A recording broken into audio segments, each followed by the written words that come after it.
Finally, as the smoke cleared, it could be seen that the battle had finally ended, which caused a lot of destruction all around them. Andreas then decided to enter the hidden laboratory. As he glanced around the room, he thought maybe it was because the timing was off from the game, but there were a lot of items he had never seen before, but most of them were crap. Then as he continued to look around the room, the books on the shelf caught his attention. Then taking the book in his hand, Andreas wondered how it was Kyler's magic book, and there was some writing about shadow magic in it. It instantly piqued his interest now as he was a black mage too, but he didn't pay any attention to it before. Andreas then called for Nickel and passed the book to him, telling him to put that in there too. Then suddenly as Andreas turned around, something that was in the corner of the room caught his attention. To his surprise, it was a treasure chest that was just placed there without any protection. Andreas then immediately recognized what that treasure chest was and questioned himself if it really was a chaos mimic treasure chest. Meanwhile, Nickel just looked at Andreas in surprise. Andreas then wondered how he had gotten so close to the treasure chest, but it still hadn't reacted at all.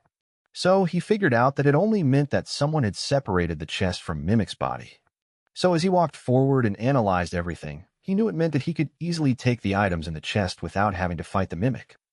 But all of that would only be possible if Kyler hadn't taken the treasures for himself already. So Andreas, without any hesitation, opened the treasure chest to see if his speculation was correct.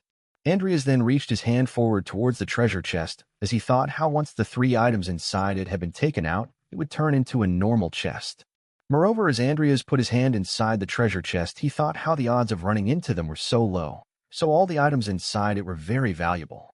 Instantly, he found a key, which confused him for a while as he questioned himself why there was a key in a treasure chest. But without waiting any more, he reached inside the treasure again, and this time a Chaos Mimic's core was obtained. Andreas then reached inside the treasure chest one last time. While he thought how he couldn't use the core right away, but he was sure that it was valuable. Suddenly, he felt something from inside the treasure chest, which made him a bit more curious as he looked at the treasure chest so intently. To his surprise, a rusty sword was the last thing that came out of the treasure chest. So Andreas questioned if it was just a sword. As Andreas was holding the rusty sword, a system notification popped up stating that the sword was the ever-changing sword, which meant that this sword's form and attribute values would change depending on its wielder. Andreas, after reading the notification, questioned himself if the sword changed shape based on its wielder, and thought how that was interesting, but as he already had Galaxer, he knew he didn't need that. Suddenly, he sensed something, so he immediately turned around and glanced behind him to see what it was. To his surprise, it was none other than Nickel, who was looking intently at the sword and had already put both his hands forward in a very excited manner. While Andreas, looking at all this, questioned himself if Nickel was telling him to give it to him. Andreas then, without any hesitation, passed the sword to Nickel, while exclaiming sure, as he was planning on buying him a new sword anyway. Suddenly, a mysterious light started to surround Nickel, while all Andreas could do was stare at him in complete shock. The mysterious light was caused by none other than the sword that had completely transformed itself in Nickel's hands.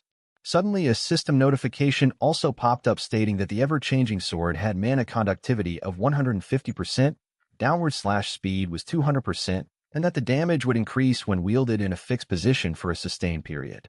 Instantly, Andreas was amazed as he exclaimed while looking at how the form and balance had changed to match Nickel. Furthermore, it also had additional traits, so he claimed that it was definitely a named item.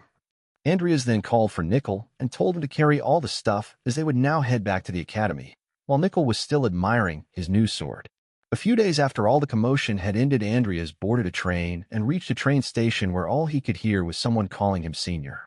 Immediately as he got off the train, he glanced around trying to find where the source of the sound was. The one calling Andreas senior was none other than Lucia, who looked excited as she waved her hands, calling for Andreas to come over there. Andreas then, walking towards Lucia, told her that she did not have to come and get him, to which Lucia responded stating that her dad told her to go and play with him because an important guest suddenly came on short notice. Andreas then, with a calm expression, suggested that they should go to her house right away and get to work on her research, as they had to get as much done as they could while the school was closed. In response, Lucia, in a mocking manner, repeated what Andreas just said, making a funny expression as he was annoyed by his suggestion. Lucia then, with a cunning expression, told Andreas to not say that and suggested that they have some fun. Furthermore, she pointed out that his lovely junior there would show him around the town, but was interrupted by Andreas, who told her to come on as they did not have much time. Andreas then began walking ahead of Lucia, while all Lucia could do was glare at him in embarrassment. Andreas then, along with Lucia, went inside her carriage. Lucia then told Andreas that she heard that the son of Milko's director was among the victims killed in the incident and asked him if it was true. Furthermore, Lucia pointed out how that guy was an annoyance right until the end.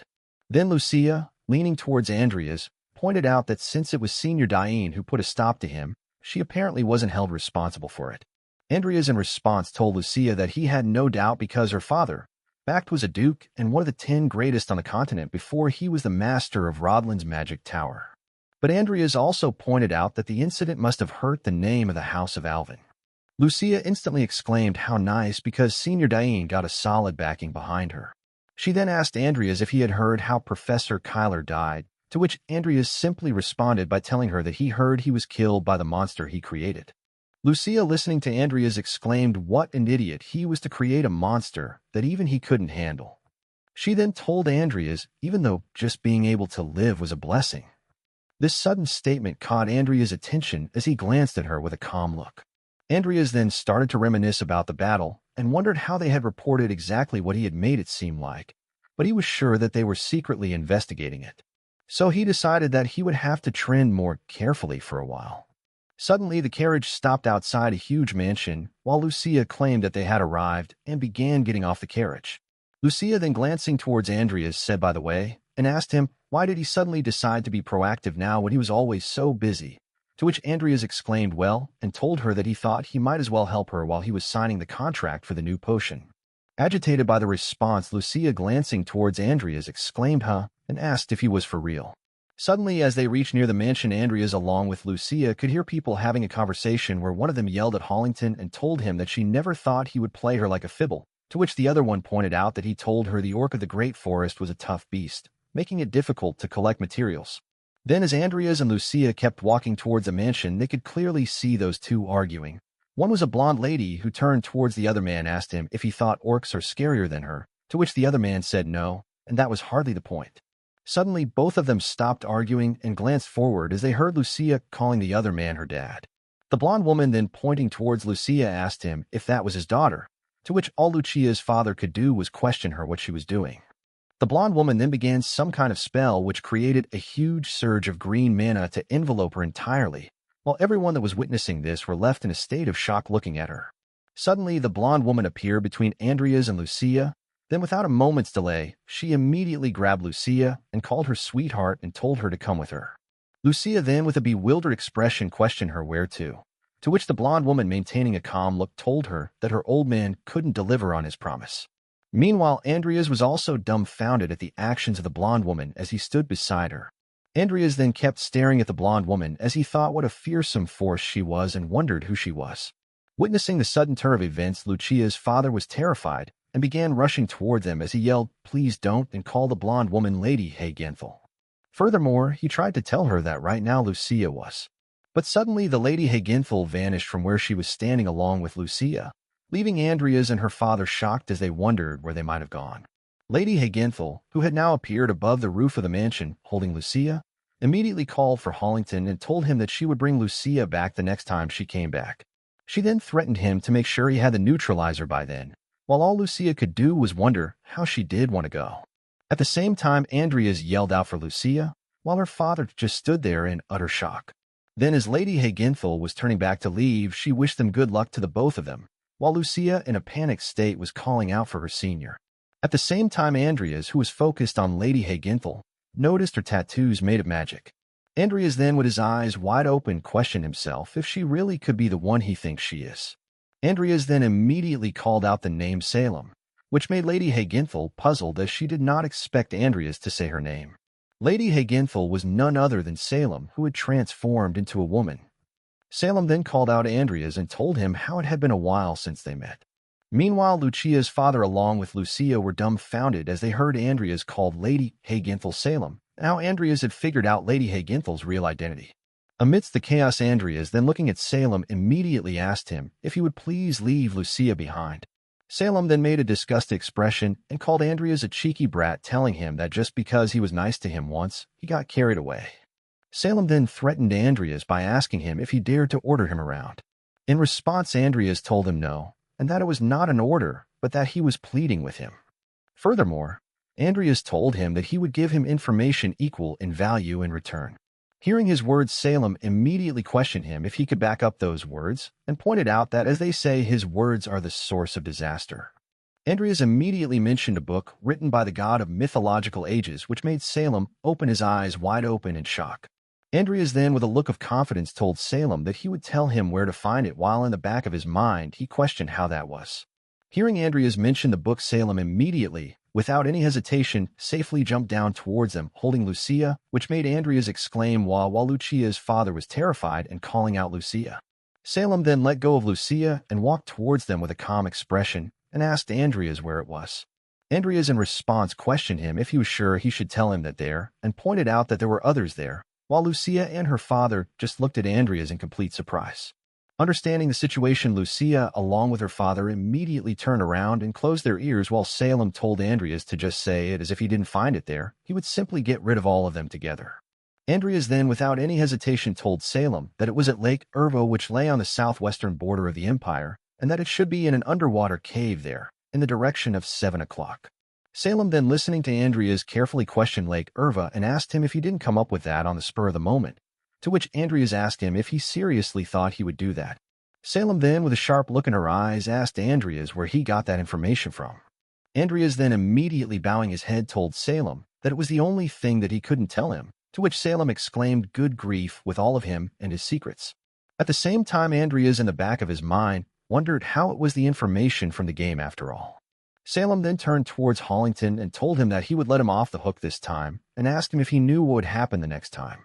Lucia's father then, immediately bowing his head, told Salem that a promise was a promise, so he would collect the materials no matter the cost. Then Salem told him, "Right, a merchant lives and dies on trust, as they say." He then exclaimed, "All right then," but suddenly remembered something and, glancing at Andreas, said, "Oh, by the way, how did he know it was him?" To which Andreas just told him that he had recently started to be able to see the flow of mana. Then, as Andreas stood there looking at Salem, a system notification window popped up which stated the talents Andreas had gained. Meanwhile, Andreas wondered how he never thought that his mana talent gain in combination with his vessel's traits would come in handy like that. Salem immediately turned around and began to leave as he told them, "We'll see you later." At the same time, Andreas wondered how Salem had inscribed numerous magic circles on his body to increase his magic abilities, but that caused his body to eventually disintegrate. So Andreas knew that, just like Lucia, Salem was also holding a ticking time bomb. Meanwhile, Lucia just was gasping for air as she was finally free. Andreas then began wondering about the book that he told him about earlier, which contained knowledge about harmony. Furthermore, if he read it and managed to maintain harmony between his magic circle and his body, then he would be able to survive. Suddenly, his chain of thoughts were interrupted by Lucia's father, who thanked him and told him that he would definitely return that favor, to which Andreas just told him no, as that was all right. Lucia then, glancing towards Andreas, called him senior and asked him how he got to know Isekai'd, to which Andreas just calmly told her that it was by chance. He then asked where her lab was. Hearing Andreas respond, Lucia, with an annoyed look, told him that then she wouldn't tell him either, as it was no way she was letting someone who might be working with the Empire's most wanted criminal into her lab. Andreas then, with a cunning smile, pointed out that it meant that she wouldn't let the Viscount in either, and asked her if he was wrong, to which Lucia simply told him that, of course, he wouldn't let her dad in either. Furthermore, she asked him why he didn't just go and sign his contract with her dad already, as that was he was here for, wasn't it? Andreas then, with a calm expression, told her not to be so mean, as the contract was not something that had to be made right away, as she knew. To which Lucia told him that he was the one being mean, as he was always hiding things from her, but suddenly she spat blood. Watching Lucia, the expression on Andreas' face immediately changed as he opened his eyes wide open in shock as to what he was witnessing. Andreas immediately called out her name, Lucia, while all Lucia could do was try to stop the bleeding with both of her hands, but failed miserably. Lucia then immediately ran away as she exclaimed, "Oh no," as she didn't want Andreas to see her like that. Meanwhile, Andreas stood there in complete confusion as he asked her if she was all right. Simultaneously, as Lucia ran a few steps away, she started to feel dizzy and began to lose her balance, while Andreas just looked at her, trying to comprehend what had happened. But to Andreas' surprise, Lucia suddenly fell on the ground, while all that could do was called out her name, Lucia. In her private laboratory was Lucia, who had been continuously experimenting to make the potion that would heal her from her disease. Looking at the potion, she exclaimed how number 1121 failed the acidification of Pollock Frog's tongue mucus, which did not stop. As she continued her research, looking at her diary, she told how number 1122 failed as she had attempted to diversify the heating environment, and after the irregular configuration, the first 3 attempts had also failed. After trying almost all possible variables, the reagent instability could not be resolved and a change of ingredients might be necessary. Number 2735 failed. Number 3160 failed. But then a change came when Andreas handed a package telling Lucia to try using Yobin root, which should help neutralize the pollock frog's mucus. As she tried to do what Andreas told, it did not work and she ended up on another dead end. Lucia exclaimed how just giving her the ingredients wasn't enough, and looking at the potion, she reminisced about Andreas and how he told it was hard for him to make time at the moment, but he promised that he would make time for her later. Lucia continued looking at her diary, wondering if there was anything wrong with the potion making, and if there was something that she had to change or had to add. With a regretful look on her face, Andreas thought to himself how he had only ever seen it through his screen, so it didn't really sink in, and continued staring at her laboratory and the work she had done, but right there was the battlefield where she was betting on her survival. Suddenly, someone knocked on the door and Andreas glanced towards the door to see who it might be. Abruptly, the maid opened the door and told the young lady had woken up just now and asked if he would like to see her. Andreas asked the maid if Lucia had ever collapsed like that before, to which the maid replied with a no, and had a worried look on her face as she exclaimed that from what her doctor said, her condition has now worsened due to her recent overuse of mana. Andreas made a serious look on his face as he thought to himself how he was also partly to blame, and that Lucia wouldn't have been involved if he had just stayed in line with the game, but now time is really running out for her. Trying to open her eyes, Lucia thought to herself how her body felt heavy, and thought how it looked like the flow of her mana had gone haywire. Thinking how it seemed like she was really going to die soon, Lucia wondered that even at that time, she thought that she could spend her remaining time happily with her senior. Reminiscing about the time she collapsed and how Andreas was worried as he addressed Lucia, who, blushing and smiling, thought about his panicked face and laughed, thinking how it was not so bad having someone worry about her. Closing her eyes, she thought to herself how she was sure that he would remember her. Abruptly, opening the door of her room came Andreas and called out to Lucia, who, with a shocked look on her face, glanced sideways to see it was none other than Andreas, her senior seaweed. Instantly, she yelled, "Hey," telling how it was bad manners to open a lady's room without permission, to which Andreas asked what she meant, and that he just wanted to check up on his troublesome junior. Covering her face with her hands, Lucia exclaimed, "Geez," claiming she had just woken up and looked terrible, to which Andreas replied back saying it was her personality that was terrible. Lucia questioned back, asking if he was picking a fight with her. Andreas agreed to her and told her to meet him in the reception room once she was well enough to move.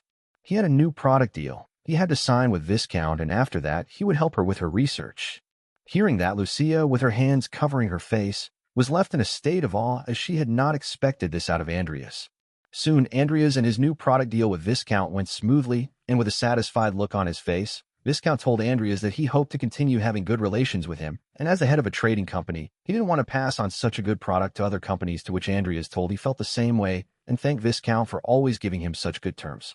Abruptly, Andreas told, "Speaking of which, your deal with Sale," and immediately corrected himself, saying he meant Lady Haginthal, and asked what kind of deal he made with her. With his hands covering his mouth, Viscount told that there was this recipe for a potion that she gave him, which he prepared for her every 3 months at the trading company. Looking towards Viscount, Andreas thought to himself how it must be a potion to delay his disintegration, and he never thought the Everlast Trading Group would have a deal with Salem, and ended his chain of thoughts, concluding how it seemed like Viscount Hollington had a lot on his plate. Abrupt, their communication was cut short by Lucia, who came there and asked they were done with their talk, to which Andreas glanced back, stating, "Just about," while Viscount with joy in his eyes was looking at Lucia. Glancing towards Andreas, Lucia stated that they should get going then. Andreas stood and placed his hand before him as he bowed down to Viscount, asking for permission to excuse him, to which Viscount agreed to, and thanked Andreas for always looking after his daughter. As they both left the reception room and were in the hallway, Andreas, glancing towards Lucia, thought how without player intervention, it would have been impossible for Lucia to make her own cure. While Lucia had a serious look on her face, Andreas thought to himself how he surely had all the ingredients he needed.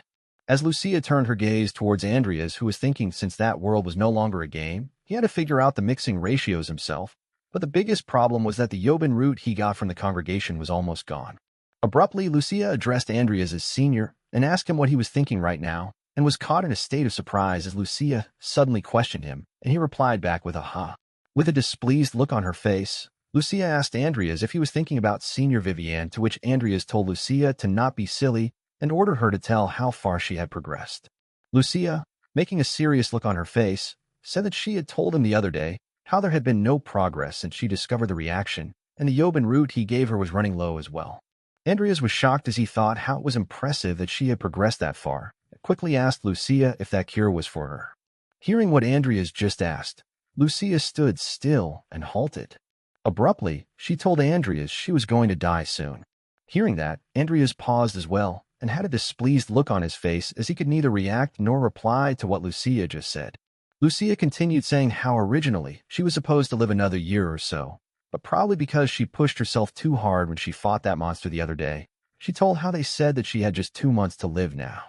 Instantly, with a serious look on his face, Andreas told Lucia she was not going to die, which shocked Lucia as she was left in a state of.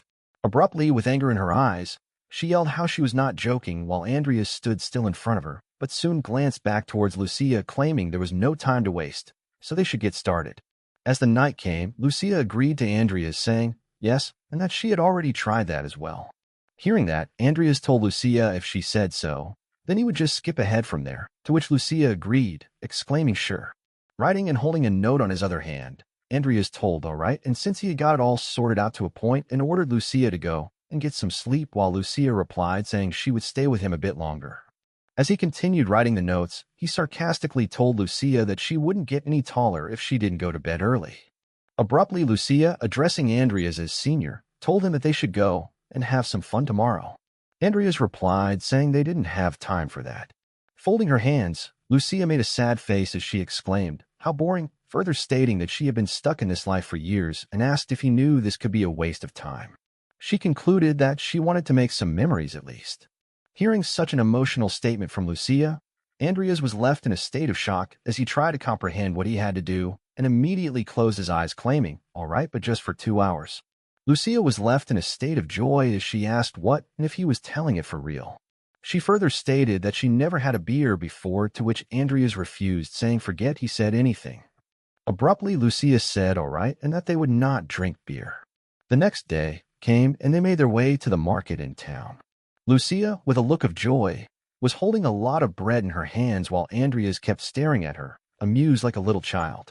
The next day, Lucia and Andreas made their way to the market again, and Lucia was eating her bread with joy while Andreas held the bag of bread close to him. As the day after that came, Lucia was filled with joy as she was having the time of her life with her beloved senior.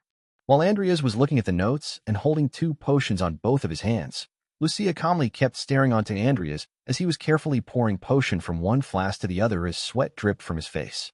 With her head resting on her hand, she blushed and gave a pleasant smile as she thought to herself how she wished if she could stay alive forever. 3 days later, Andreas bowed down towards Viscount and Lucia as he bid them farewell, claiming he would be off then. Hurriedly, Lucia told Andreas that he could have left together with her tomorrow, while Viscount bid him farewell, telling him to take care of himself. Waving his hand, Andreas glanced back towards Lucia and told her that he would see her tomorrow at the academy.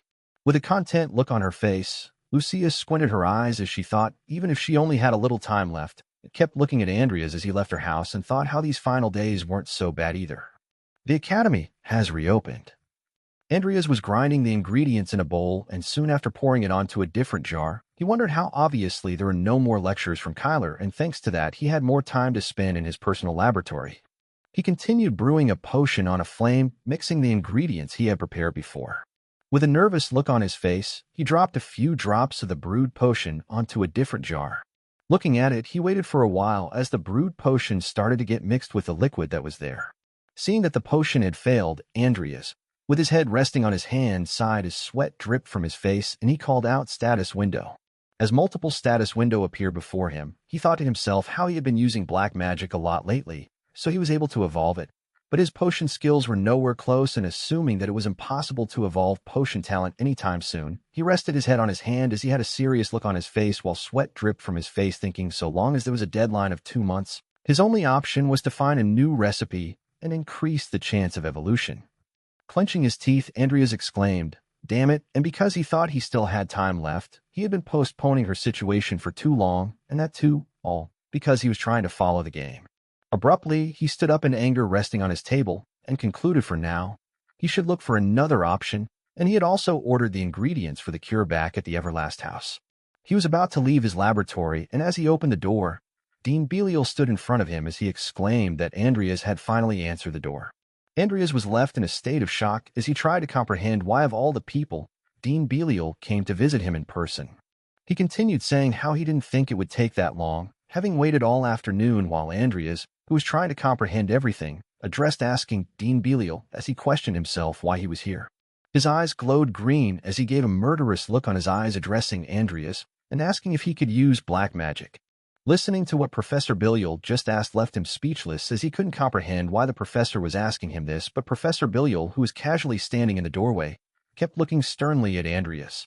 Andreas still did not utter a word and stood still watching the professor from inside his dormitory.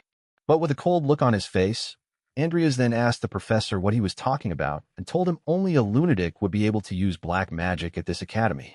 Then Professor Belial with a smile told him he was not so sure, as he also did not expect Professor Kyler, who was a sensible man, using black magic, and further told Andreas that he doesn't think all black magic users were bad people. Andreas gave a look of annoyance to the professor as he told him he was busy and to excuse him if he had nothing else to do, to which Professor Belial immediately told him that he had seen Andreas's magic circles. Hearing this brought a sudden change in his expression as he was not looking at the professor in a furious manner. The professor continued stating how Andreas's understanding of contradictions astonished him and told him that he assumes Andreas could use black magic, as the foundation of black magic was based on contradictions. As Andreas was listening to him carefully, the professor further told him that it was none of his business whether he was a black mage or not. But then with a cunning smile he stated that it might be more convenient for him if Andreas was really a black mage, as Andreas might be able to show him something more interesting, which left Andreas confused and annoyed as he did not know what the professor was trying to imply. Andreas couldn't comprehend the situation, so he sternly asked the professor what he was trying to say to him. Professor then, with a smile on his face, replied that he was thinking of giving Andreas a private lesson.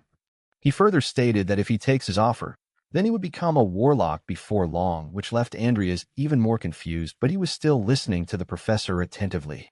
Andreas then started to wonder how becoming a warlock meant that he would be able to create his own unique magic.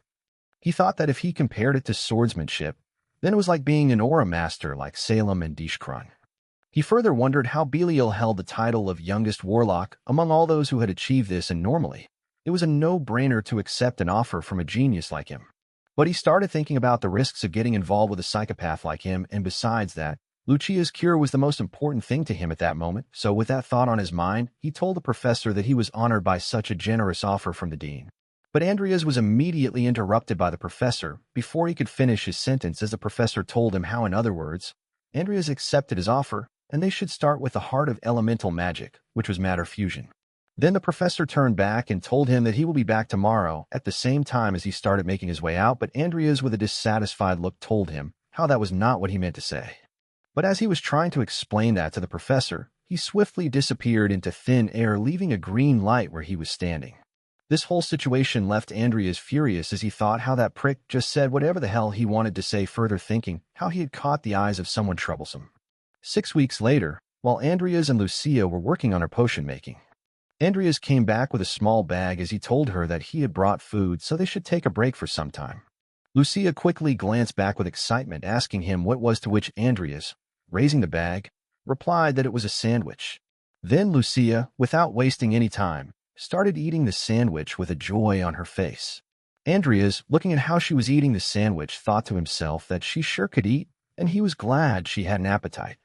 Then he wondered how, even with the help of the Everlast company, he couldn't get the ingredients for the potions, and even if he skipped classes and tried various concoctions, the success rate was still 51% only.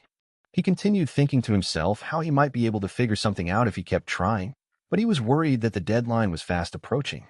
Abruptly, Lucia started saying something to Andreas about the formula, but as she was eating as well, he couldn't understand anything, so he told her to eat first and then talk about it. Then Lucia made a sign with her hand and told Andreas to come over here. She showed him a piece of paper and told him that she was wondering if the toxins would partially disappear if heat extraction was used when mixing the ingredients, and after she had done some calculations, the success rate had gone up to 74%. Even Andreas was attentively looking at the calculations that she had done. Then Lucia glanced back at him with a look of excitement and asked him if they should try making this and told him that it might work if they do it at this rate. But Andreas instantly disagreed with it as he stated how they were already on their very last ingredients, and the rate she was talking about was too low to hang their life on. He told her they should find another formula with a slightly better chance. As she was still eating her sandwich, she then got an idea and told Andreas that, but he was giving Lucia a stern look as he asked her what the idea was. Then Lucia in a joking manner asked him that if she ate all the ingredients at once like the way she ate her sandwich, would they mix on their own, which brought a serious look on Andreas's face, telling her how it was not the time for jokes. Listening to him made Lucia annoyed, so she repeated the same thing Andreas just said but in an annoying tone, but Andreas was still looking at her sternly. There was a minute of silence where both of them were not saying anything to each other. Then suddenly Andreas told her that he was tired and he was heading to his home, which brought a sudden change in her expression as she did not expect him to leave so soon. As Andreas slowly made his way out of the room, Lucia was still sitting on her chair, watching him leave. But as soon as Andreas left the room and closed the door behind, Lucia started to wonder how dumb it was. She had a look of sadness as she thought to herself that if he gave him a grim look like that, it made her even more scared as she tightly closed her wrists out of fear she was feeling. Meanwhile, Andreas was lying on a bench thinking to himself that the way Lucia was acting like she was fine made him even more frantic about the whole situation.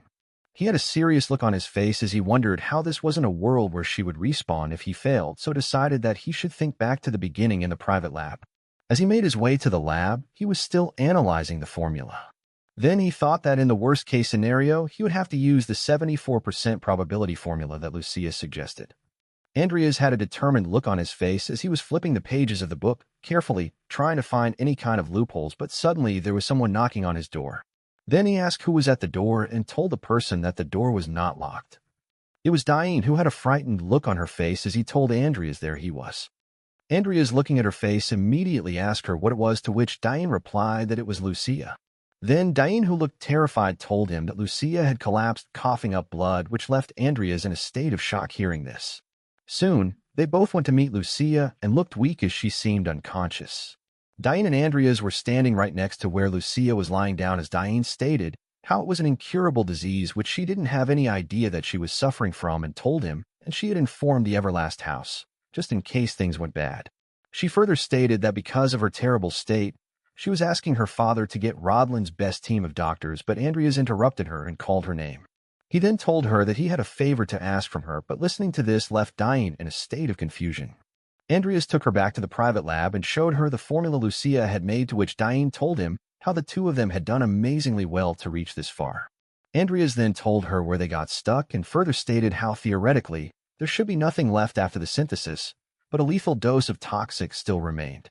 Diane, who was reading the book, carefully asked him if he knew at which point the toxin was formed, but Andreas replied that he didn't know, because they didn't have the exact ratio to be able to pinpoint it. Then Diane told him how that was a problem, because if they could convert the remaining toxins to water and expel them, things would have been so much simpler. After hearing what Diane just said brought a sudden change in his expression as he started to realize that converting it to water might work perfectly. With a shocked look, he asked himself why he didn't think of that and wondered they could convert whatever was left at the end into water. But she suddenly remembered the conversation he had with Professor Bilial about the matter fusion magic. Andreas, without wasting any time, asked her if she could use matter fusion magic, to which Diane, who with a certain realization replied that she might be able to use it. Then Diane, in a determined way, told him that they should start the process immediately, to which Andreas agreed as well. After some time had passed, Diane was fully focused on the process of making the potion for Lucia, while Andreas was present, attentively watching her. She was using both her hands to do a magic spell on a red potion in the middle of it. Then Andreas poured something which was yellow in color and mixed it with a red potion. Meanwhile, inside Lucia's mansion, things were not looking good for her. There were people inside who were shouting at each other. One was yelling to stop her bleeding first, while the other was yelling to stabilize her mana first.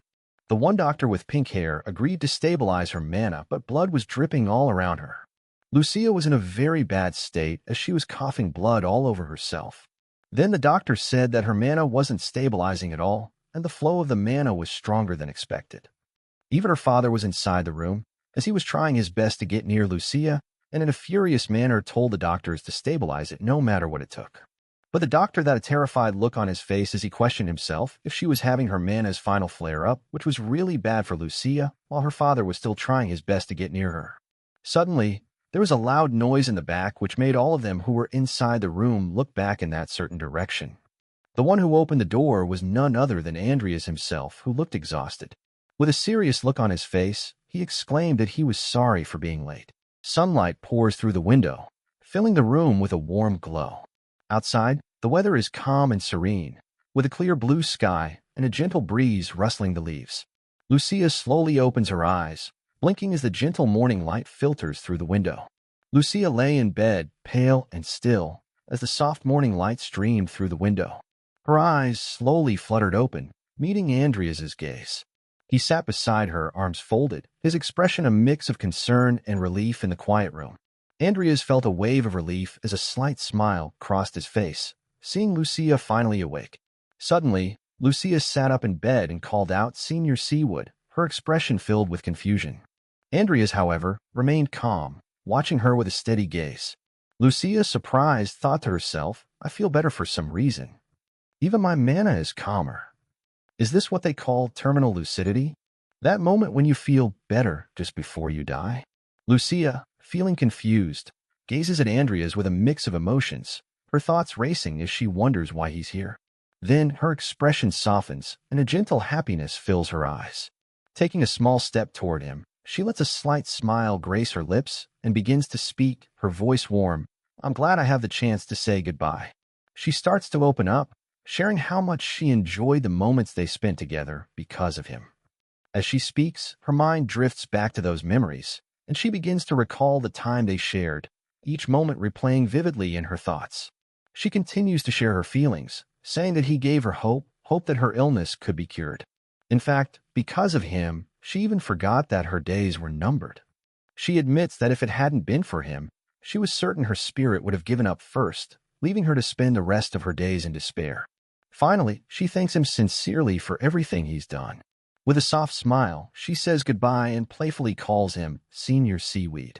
Lucia observed Andreas with a composed gaze, when suddenly, in a gentle and calm tone, Andreas asked her, Where are you going?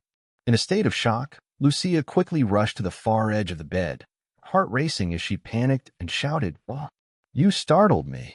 Andreas, observing her, calmly said, "You look better." With a blush on her cheeks and sweat on her face, still in a panic, Lucia quickly asked Andreas, "Wait, you were awake? How long have you been up?" Andreas, observing Lucia's expression, responded, "I think it was around the time you said you'd die soon." Meanwhile, Lucia remained in the same panicked state. With an exhausted and distressed look, Lucia suddenly said to Andreas, "Could you please leave? I just wanted to be alone." Andreas, offering a faint smile, replied, "Sure. You've endured a lot to get this far. It must have been hard living with the thought of dying soon." As Andreas stood up from the chair, he said, "The fact that you've managed to endure all of this on your own is truly remarkable." Meanwhile, Lucia began to calm down, her cheeks turning red as she silently listened to him. Lucia continued to listen to Andreas in silent shock, her expression frozen. He went on to say that he was glad, but added that since he hadn't had the chance to conduct a clinical trial, there were still some uncertainties. To be safe, he advised her to rest for a few more days. With a happy smile on his face, Andreas began to leave the room, saying later then. But suddenly, Lucia softly called out to him, her voice gentle, "Senior." With teary eyes and a trembling, childlike expression, as if she were about to cry, Lucia softly asked him, "Am I not going to die?" Andreas, with a gentle smile and a calm, reassuring expression, looked back at Lucia and softly replied, "Heh." He then added, "Let's save the parting words for 60 years later." Lucia, her fists clenched on the bed, started crying and shouting, "Actually, I didn't want to die either." Andreas, maintaining a calm expression, watched Lucia, unsure of what to do next. Lucia continued to cry louder, while Andreas looked at her, trying to figure out how to calm her down. After that, the evening weather outside Rodlin Academy was quite pleasant and amazing. Inside the academy, Andreas attended a class with Belial, the youngest warlock. He concentrated on his hand, working to channel the green mana, while Belial watched him carefully. At the same time, Andreas couldn't help but feel how difficult it was to follow Belial's lessons, and he was certain he wasn't thrilled about it. No matter what his intentions were, it ended up being a really good learning experience for Andreas, helping him grow and improve.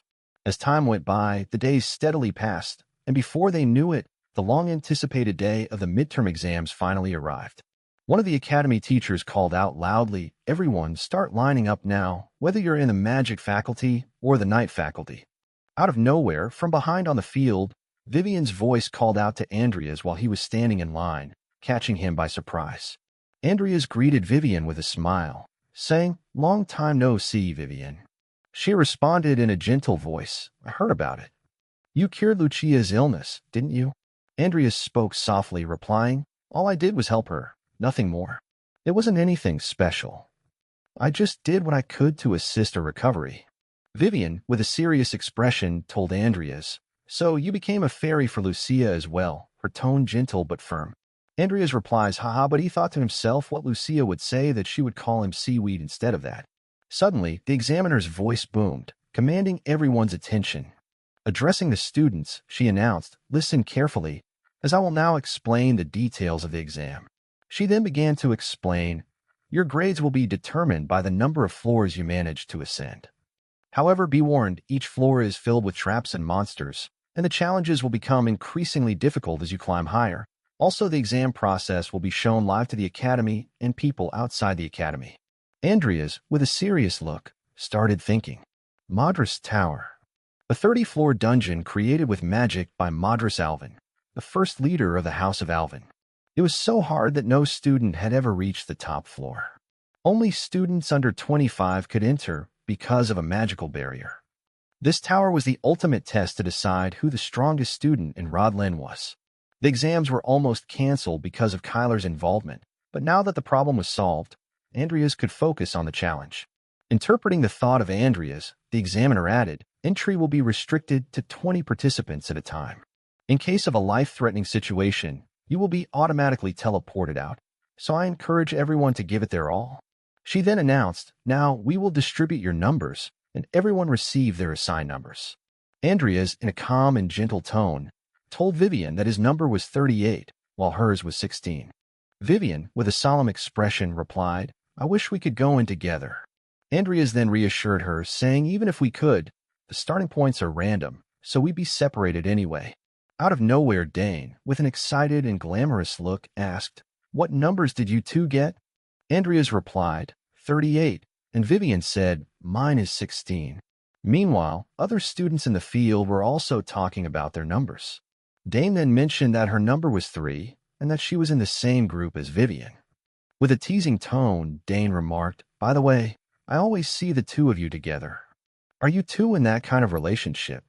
Upon hearing this, Vivian started to blush, her cheeks turning red as she became flustered. Andreas looked puzzled, deep in thought. "My relationship with Vivian," he mused. Meanwhile, Vivian, her face flushed with excitement, lost her composure and stole a glance at Andreas. Diane noticed and teased, "Vivian, girl, what's with that reaction?" Andreas began to explain to himself. "Well, we've saved each other's lives more than once, and there are things, secrets, that we share, things we don't talk about with anyone else. So I guess you could say we're not exactly what you'd call normal friends. But honestly, I'm not really sure how to put it into words. It's complicated." After a moment of deep thought, Andreas finally spoke, his tone steady yet reflective. "She's a friend. But not just any friend. She's someone I can trust completely, without hesitation." Meanwhile, Diane looked at him, her expression puzzled, clearly not fully understanding what he meant. Diane hesitated for a moment, her expression uncertain as she finally replied, "Heh? Really?" Her tone was skeptical, but inside, she was silently fuming. Seriously? Is he really this clueless, or is he just acting like an idiot? Wasting no time, Diane turned to Vivian with a teasing smile. "What about you, Vivian? Honestly, I think you two make a great match." Vivian's face turned bright red as she stood up abruptly, clearly flustered and unable to respond. Andreas, looking awkward, quickly stepped in, saying, "Please stop. That's rude to Vivian." Suddenly, Vivian softly replied, "That's not true." Diane looked at her, confused, and responded, Suddenly, Vivian spun around and ran toward the exam entry gate, shouting, "It's not rude at all." Both Andreas and Diane stared after her, bewildered and unsure of what just happened. Diane gazes in amazement, thinking, no way, a one-sided love? Meanwhile, Andreas stays the same, wearing his usual odd expression. Suddenly, Andreas remarks to Diane, good for you, leaving her staring at him in confusion. He starts explaining to her that Vivienne is kind-hearted enough not to be upset by her rude jokes. Meanwhile, Diane, stunned with her mouth agape, thinks, that's not it, you dummy. Diane softly begins to say, listen here, Vivienne, you see, but her thoughts are abruptly interrupted by an announcement. Attention. Numbers 1 to 20 proceed to the tower. Both of them stare at the announcement in amazement, and Andreas says to her, that's your cue. Diane says, well, I guess this isn't the time to chat, to which he responds, yes, I wish you the best of luck, Diane. With a confident expression, Diane says, of course, I'm not going to lose this time either. You should give it your best, too. Andreas gives her a gentle smile and says, well then, you'll have to aim high. After all, I'm setting my sights on the top of the tower. Diane gazes at him with a serious expression. Diane and the other students glance back at him in surprise, and the students begin murmuring among themselves. He's certainly confident, but isn't he the one with a unique constitution? Andreas appears so confident that Diane thinks to herself, wow, it seems like he's not joking. She then says to him, I'm looking forward to it. Suddenly, an announcement echoes, everyone, enter through your assigned gate. All the participants stand ready at their respective gates. Standing at her assigned gate, Vivienne takes a deep breath, her determination unwavering. This time, she thinks to herself, I'm going to prove that I'm stronger than anyone else. I have to show that I'm capable, so one day, I can become Andrea's sword and stand by his side.